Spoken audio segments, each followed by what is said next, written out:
Good morning student. आज हम बात कर रहे हैं मुग़ल काल में चित्रकला की। मुग़ल काल में चित्रकला का जो मुख्य उद्देश्य था वह मनोभावों की अभिव्यक्ति, सजावट और अपने शौक पूरे करना। मुग़ल काल में बाबर के समय 20,000 प्रमुख चित्रकार का उल्लेख मिलता है। उसके बाद में अकबर काल में भी चित्रकला में अपन देखते हैं हजमनामा से शुरू होती है, पर जो मुग़ल काल में चित्रकला का चरम उत्कर्ष जिसमें कहें या स्वर्णिम काल कहें वह जहांगीर के समय शुरू हुआ। जहांगीर चित्रकला में रुचि लेता था, साथ ही वह स्थापत्य कला, मूर्तिकला, चित्रकला को भी बढ़ावा दे रहा था, लेकिन मुख्य रूप से उसने चित्रकला को बढ़ावा दिया। जहांगीर स्वयं कह रहा है कि अगर अनेक चित्रकारों के द्वारा एक कोई चित्र बनाया गया है तो भी वो उसमें से पहचान लेगा किस चित्रकार ने कौन सा भाग उसमें से चित्र का बनाया है। वो इतना बारीकी से चित्रकला के बारे में जानकारी रखता था और उनको संरक्षण भी देता था। जहांगीर के समय चित्रकला की शुरुआत हमें आकर रीजा के समय देखने को मिलती है। उसके समय मुख्य चित्रकारों में बिशन दास था जिसने फारस का चित्र बनाया, फारस के शाह का चित्र बनाया।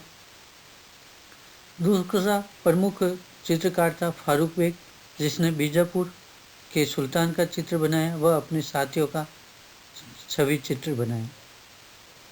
अन्य प्रमुख में जो मुख्य थे उसमें अबुल हसन जिसने चिनार के पेड़ पर अनेक गिलहरियाँ के चित्र बनाए और उस्ताद मंसूर ने साइबेरियन सारस का चित्र बनाया, वह बंगाल के फूल का उत्कृष्ट चित्र बनाए।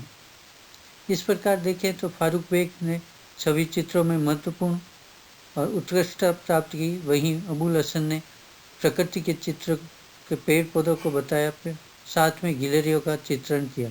तो उस्ताद मंसूर ने साइबेरियन सारस का चित्रण करने के साथ में बंगाल के फूल का प्राकृतिक चित्रण किया। इसके अलावा जहांगीर के समय अनेक चित्रकार थे जिसमें मनोहर दौलत प्रमुख थे। जहांगीर के समय जो चित्रकला की विशेषता थी वह बादशाह का चित्रण, दरबार का चित्रण, नरेशों का चित्रण, बाहर के शाह का चित्रण, छवि चित्रण और सजावट के लिए स्थानीय प्रकृति के पेड़ पौधे, फल फूल और उनका चित्रण करना। इसके अलावा जो महत्वपूर्ण विशेषता थी, काल्पनिक चित्र भी इस समय बहुत सारे बड़े, जिसमें अपन देख सकते हैं काल्पनिक चित्र मलिक अंबर के सिर पर बादशाह के द्वारा लात मारते हुए दिखाया गया। कारण ये मलिक अंबर उसका दुश्मन था, इसलिए काल्पनिक चित्र बनाया गया कि वो उसको मार रहा है। इसी प्रकार वैभवतापूर्ण दरबार के चित्रण, उनकी वेशभूषाएं, उनके आभूषण, उनके बैठने का तरीका, उनका सिंहासन कैसा है, उसका भी चित्रण अच्छे से देखने को मिलता है। इन चित्रों से हमें तत्कालीन सभ्यता, संस्कृति, वेशभूषा आदि का चित्रण मिलता है, उसकी जानकारी मिलती है।